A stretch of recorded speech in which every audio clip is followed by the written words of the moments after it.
Uh, hi. In today's class, let's understand about gemstones and which gemstone is for which particular planet and which particular gemstone should be worn in which particular finger. So the universal rule is, the very common rule is, a male should be wearing gemstones on their right hand and female should be wearing gemstones on their left hand. All right. Now let's understand which gemstone is for which particular finger. Or before that, let's understand which gemstone is for which particular planet. So before that, I just wanted to check some details, so that I always check details whenever I'm discussing and sharing my knowledge, because I have all of my intent to share all the important information that there is for a particular topic, and I do my level best so that none or any particular information is not missed. All right, I try to cover all of the information, whatever important information there is for a particular topic in Vedic astrology. So even though I am completely thorough, but still I just revise once, I look at my notes, my details once, whenever I am discussing information, sharing information related to any topics of Vedic astrology.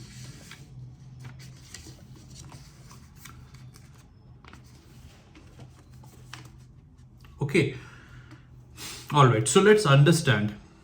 For Jupiter, the gemstone,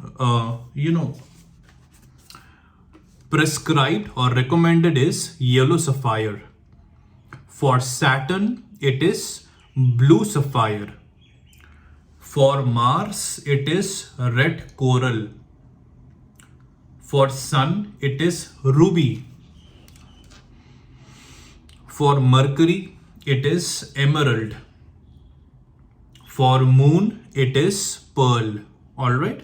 So these are the Maharatnas, or these are the main Vedic astrological gemstones. All right. I am not talking about the Uparatnas, the substitute gemstones. I'm only talking about the main gemstones for a particular planet as per Vedic astrology. For Venus, it is diamond, white diamond. Now let's understand, because see, yellow sapphire, blue sapphire, ruby, red coral, emerald, pearl, all of these gemstones you might be able to get good quality gemstones in thousands per carat, ranging from 5,000, 6,000 and above. All right, that depends on your budget. But if you want to buy diamond, you cannot get it in thousands, because if you want to see a recommended size of wearing a diamond gemstone for astrological reason should be minimum 1 carat. All right, if it is less than 1 carat, if it is 70 cents, 60 cents, 80 cents, it will work. But for Vedic, see, as per the knowledge of Vedic astrology, 1 carat is minimum recommended, because it needs to have a proper surface area, a minimum surface area to acquire the cosmic rays of Venus, planet Venus. So as diamond goes in lakhs, because if you want to buy a good quality diamond, white diamond for Venus for astrological reason, it might start from minimum 80,000 per carat. Those qualities are also not that great. If you want to go for a good quality, it might cost you in lakhs only for 1 carat. So whenever I talk about Venus gemstone, I definitely recommend diamond as the primary gemstone. But because I think many or a lot of people would not be able to or are not be able to not, it's not the correct way of saying it, will not be willing to spend so much amount of money for one particular small stone. And until and unless that person has a huge amount of belief, and that person is highly confident, and that person is able to afford that in a very easy way, all right. But for the major middle class, lower, or even upper, even for them also, diamond, they will not be willing to spend 1 lakh for a small gemstone, right? So for Venus, I also recommend white sapphire, or see, there are three levels of it. The first best substitute of diamond is white sapphire. It needs to be absolutely white, all right. It should not be yellowish white sapphire or a bluish white sapphire or pinkish or any other color. It has to be proper white. Now, how transparent it is, it will again depend on how much price per carat white sapphire you are buying, all right. The higher price per carat is, the more transparent and the more clarity and cut it will have. But the color needs to be absolutely white, whether it might be in 4,000 per carat, 5,000 per carat, 6,000, 7,000. You have to find out a white sapphire which is absolutely white. It should not be whitish. It has to be proper white. Then only we'll say that that particular sapphire has all the elements and has all the properties to boost Venus in an individual's horoscope chart. Yoga Karka Venus, all right. But again, if you're finding it now, getting a proper, very pure white sapphire, right? Like the color is absolutely white, not dull white, but proper white, all right. And that also will cost you a lot. It might cost you around minimum 10,000 rupees per carat, all right. Or at least it will go minimum 8,000 rupees per carat, non-heated, non-treated. Then only we'll say that gemstones are of astrological use. I'll come to that particular point later. But again, even if you are finding it difficult to purchase a white sapphire, then you can go for white opal, milky white opal, not fire opal, all right. Fire opal is not a proper gemstone for Venus. A opal gemstone, which is absolutely proper for Venus, a good substitute for diamond, is milky white opal, all right. No, there should not be any kind of fiery or color effect in it. It has to be pure milky white.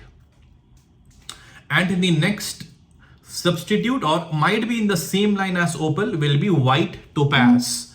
Okay, opal and white topaz you will definitely get in your budget. These are not costly gemstones at all, and this also has good capabilities to boost your Venus. It might not be as strong as diamond, but these are good enough.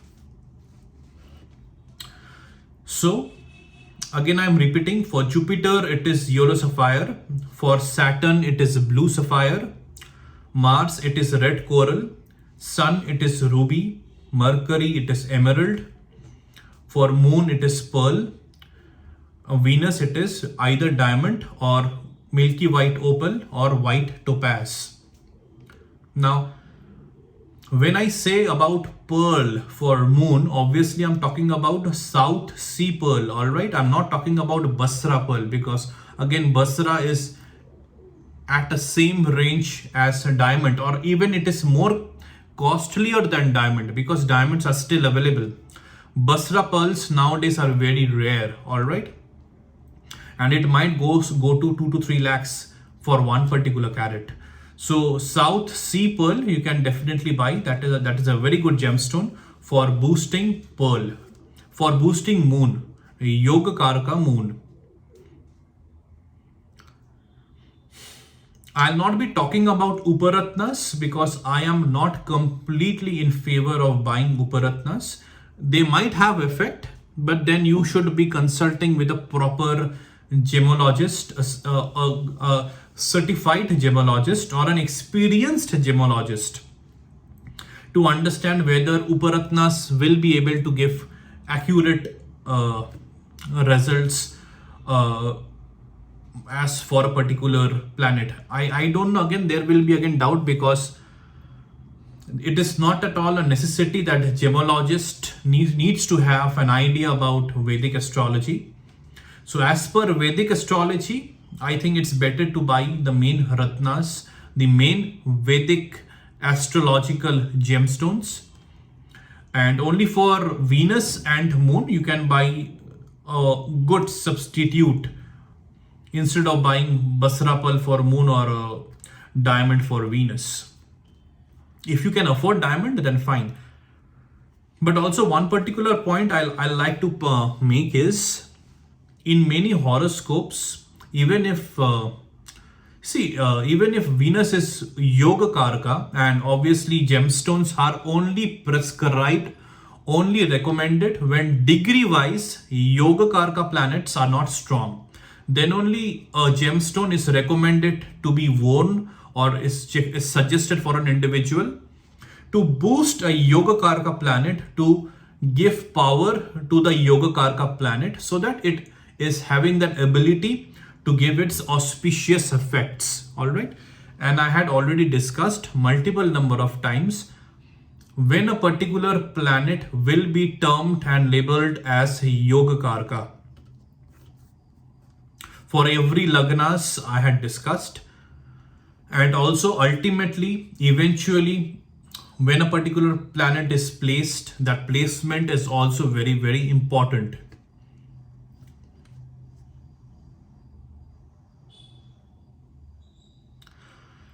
All right, so just I was saying that for Venus, sometimes even a yoga karka for a yoga karka Venus, which is degree wise not as strong, sometimes diamond is not recommended because then diamond will not give good results or might give power to Venus, which is not that much required, because diamond is a very, very powerful gemstone. It boosts Venus very, very strongly. All right. So if a particular person has yoga karka Venus but doesn't require that much strong effects because of some reasons, then I think it's better, it's safer to wear a milky white opal or a white topaz. And also it is very, very hard, very, very difficult to tell from beforehand how strong gemstones will affect in an individual. All right. How great, how much experienced an astrologer will be. I'm not, so according to my understanding, according to my knowledge, I'm saying it, that even if you're wearing strong gemstones, definitely based on the overall horoscope, I will be able to understand, or you, when you will be a practitioner of Vedic astrology, you will be able to understand which particular gemstone is suitable and which particular gemstone is not suitable. But after wearing certain gemstones, because see, every gemstone has certain mineral components in them, right? If you Google search it, if you Google search what are the mineral components available in an emerald, yellow sapphire, you will be getting it in details. And because of certain medical reasons, certain materials, the natural components that are present inside the gemstone, it doesn't suit that individual's body for some physical reasons. All right. It is only in those situations that gemstones might create certain irritations, whether mental or physical irritations. All right. So in those situations, use your discretion, use your medical knowledge, use your wise mind to understand whether you want to continue wearing that gemstone or remove it. So even though a particular gemstone is very, very accurate as per your horoscope, just because that gemstone also has certain mineral properties inside it. And if those mineral properties are compatible with your physical body, because your physical body also has minerals in it, all right? So if those things are compatible, then that gemstone will work brilliantly for you. Otherwise, it might, double quotes in the might create certain kind of irritations. So under those under those situations, if you want to keep on wearing a gemstone, you can go for a Uparatna.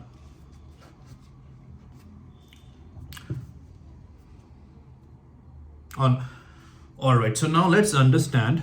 See, I'll not be talking about the gemstones for Rahu and Ketu, because before only I had said in my last class, or the class before the last class, I had already discussed that gemstones for Rahu and Ketu should be completely avoided. All right, so you have to keep this in mind. So nowhere over here or in any of the upcoming classes, I will talk about, or I will point the gemstones for Rahu and Ketu, because I do not believe it.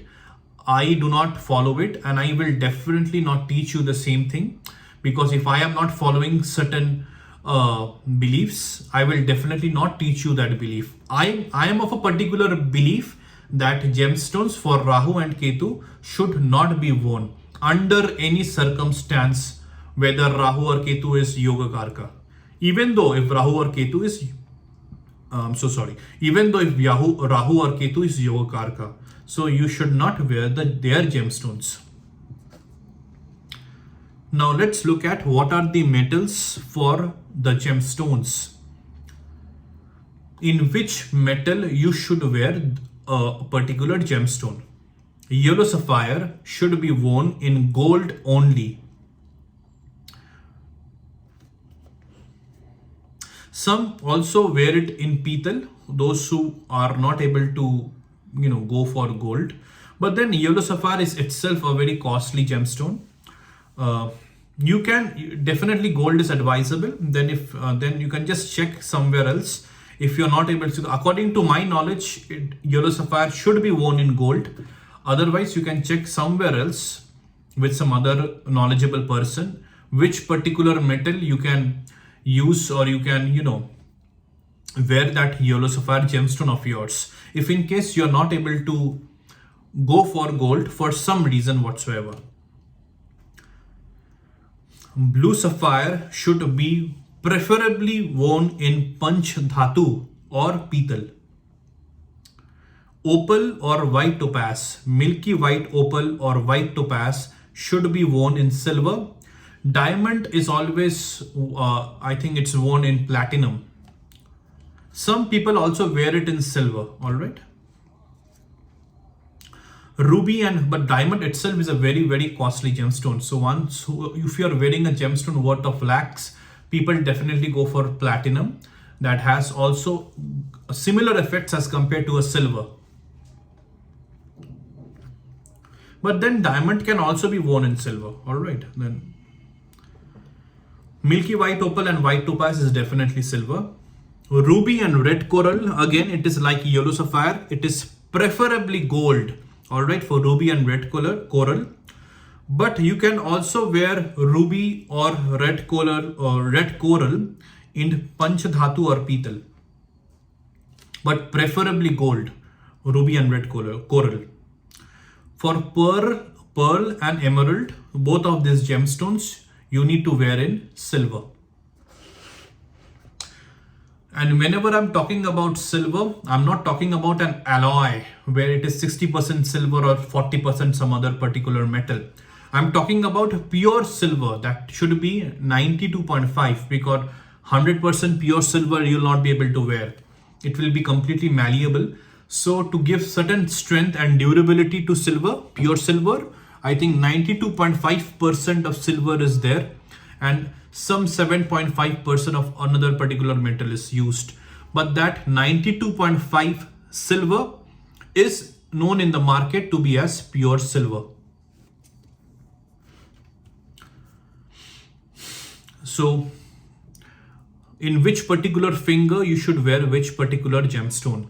So yellow sapphire you should wear in the index finger, blue sapphire in the middle finger.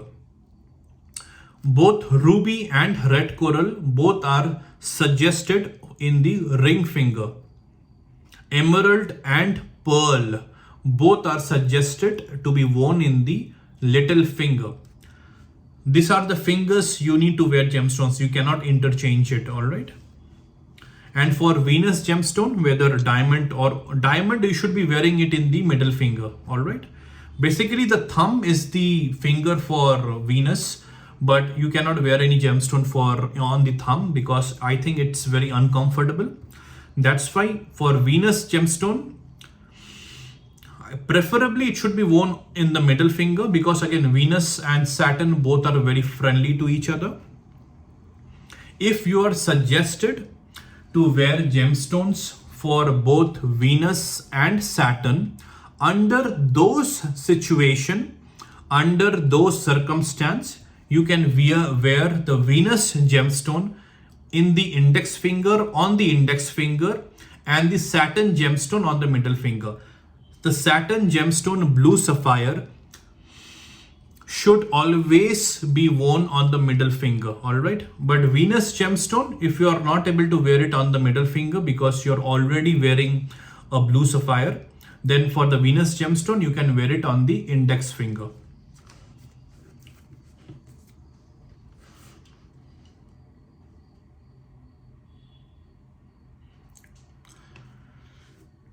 All right, so let's see. So in when to wear gemstones, all right? So there are two paksha. It's called Shukla Paksha and Krishna Paksha. Shukla Paksha is a time period when the moon rises to its fullest, all right? It's called a rising moon sign, all right? Shukla Paksha is a time from, you can say, Amavasya to Purnima. And Krishna Paksha is from Purnima to Amavasya. All right. So these are the two Pakshas. Pearl, red coral, emerald, yellow sapphire, or any gemstones of Venus.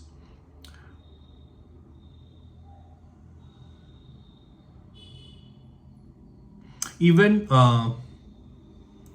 ruby. All right. All of these gemstones you need to wear on Shukla Paksha. Only blue sapphire you have to wear it on Krishna or in Krishna Paksha, all right?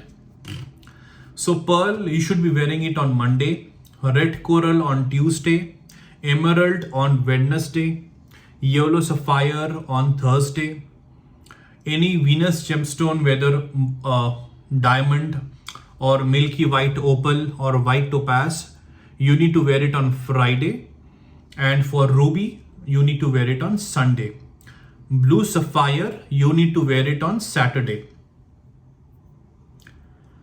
Which particular time to wear, that you have to see from the Panchang. You need to consult a Panditji for any auspicious muhurta for a particular day, and on that particular time you can wear it. But these are the days and these are the pakshas you need to follow for wearing a particular gemstone for a particular planet, a Vedic astrological gemstone. And how you need to, so once you purchase the gemstone or once your jeweler or any person you are getting the gemstone from, all right, so you have made that gemstone in a particular ring or in a particular form of a pendant. All right, you can either wear it on hands. I will always prefer gemstone to be worn on fingers. If under certain situations, under certain circumstance, if you are not able to wear gemstones on your finger, you are feeling very uncomfortable, or for any other reasons you're not willing to wear it on your finger, even though it is advisable, it is recommended to be worn on finger only. So even though if you're deciding you will not be wearing it on your finger, then you can make the gemstones in the form of a pendant and you can wear it on your neck, around your neck.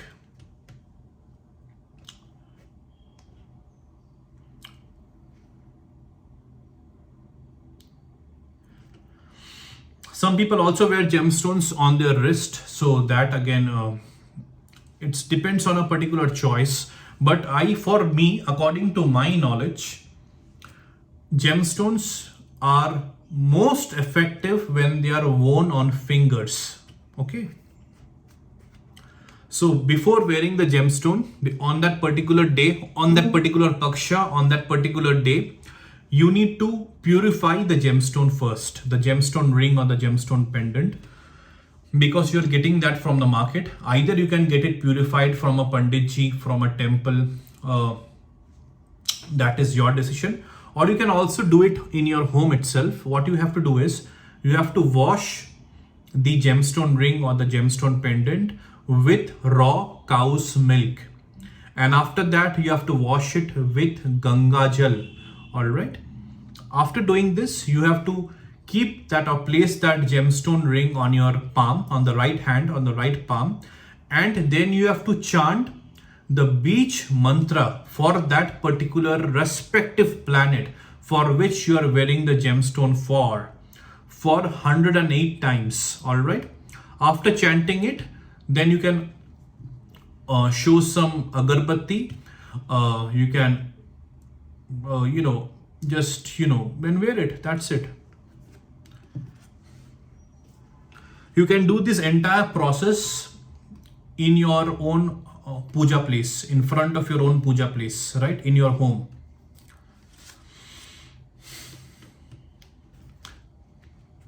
Or so, okay, I had discussed what more, this particular point I have also discussed.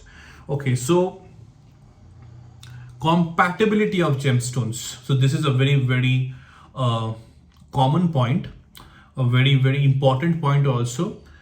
See, the compatibility of gemstone is exactly the same when I talk about the compatibility of planets. All right. I had already discussed about the compatibility of planets. The same thing applies for gemstones also. It means you can wear the gemstones for Mars, Jupiter, Moon, and Sun together. I'm saying all of these 4 gemstones for these 4 planets, they are compatible with each other. Gemstone of Mercury, that is emerald, is compatible with ruby and yellow sapphire. Gemstones, that is emerald, blue sapphire, and Venus gemstone, diamond or milky white or white topaz, these 3 are compatible with each other. But you cannot wear these 3 gemstones along with the other 4 gemstones. Only for Mercury there is an exception, because Mercury you can wear it only with ruby or yellow sapphire, but you cannot wear Mercury, that is emerald gemstone, with Moon, that is pearl or red coral. It is not recommended as per the knowledge, as per the science of Vedic astrology. So gemstones are worn completely based on the compatibility of planets. Now suppose there is a situation in which 2 enemy planets or 2 incompatible planets both are yoga karka for your horoscope, and both needs to be strengthened degree wise. So an astrologer, a Vedic astrologer, is suggesting you to wear gemstones, but for 2 incompatible planets. So in this situation, what you need to do, you have to choose at least one, and you have to wear that particular, let's make it simple, for both of the gemstones which is recommended for you, both are suitable for you. You have to wear that particular gemstone for that particular planet's respective Mahadasha and Antardasha. When that Mahadasha Antardasha gets completed, then you have to wear the other gemstone. From the 2 gemstones, whichever gemstone suits you the most, you can wear that gemstone for life. The other gemstone, which is Yoga Karka, which is still recommended for you to wear, you can wear that gemstone during that planet's Mahadasha and Antardasha. All right. But when you're wearing that particular gemstones planet for its Mahadasha, Antardasha, the other gemstone you have to remove during that period or for that period. Again, when the Mahadasha, Antardasha will be completed, then you can remove that gemstone and you can wear the other gemstone.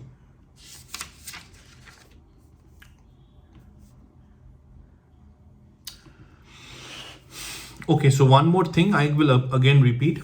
Gemstones needs to be only worn. I have already discussed it, but I'll just touch it again because I'll be concluding today's class.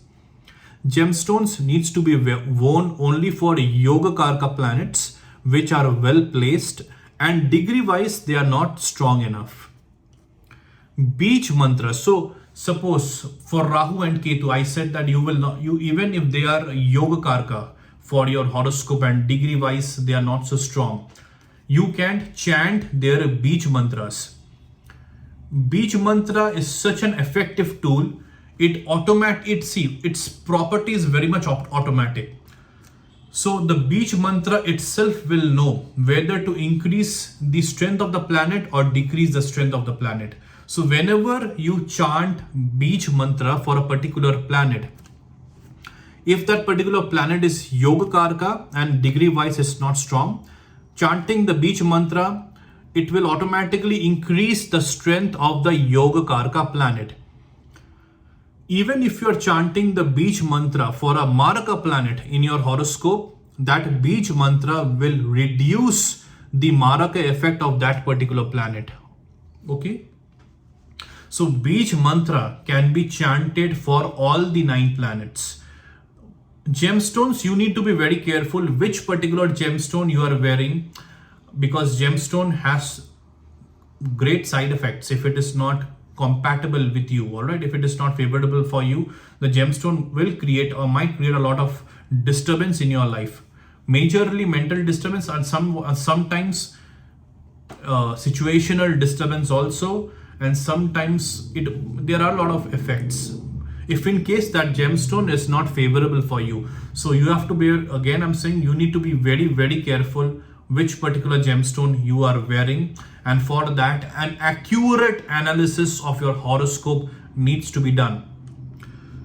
But if for some reasons you are not able to purchase a gemstone for some financial reason or for some other reason, you can definitely chant beach mantra for that planet.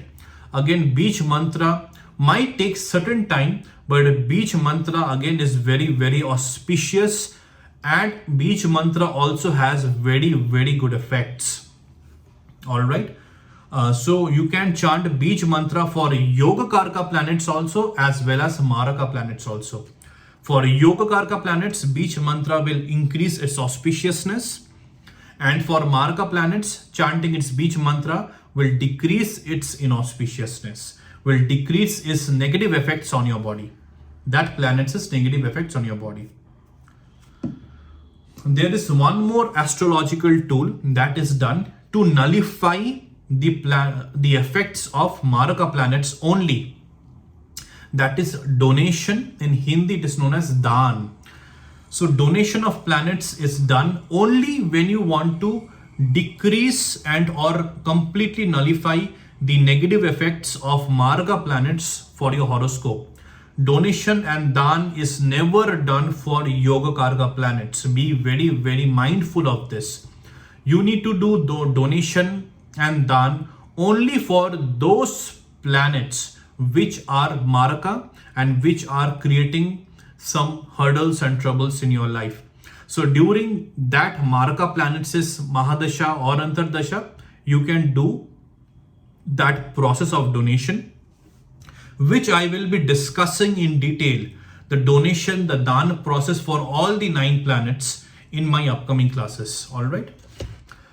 So stay tuned, keep watching my classes, and if you have not subscribed to my channel, please subscribe it, like my videos, share my videos, and if you have any doubt, any query related to the topic of Vedic astrology, related to the topic whatever I'm sharing and whatever I'm discussing with you, then please share those doubts and queries in the comment section and I'll answer them. I'll see you in the next class. Thank you.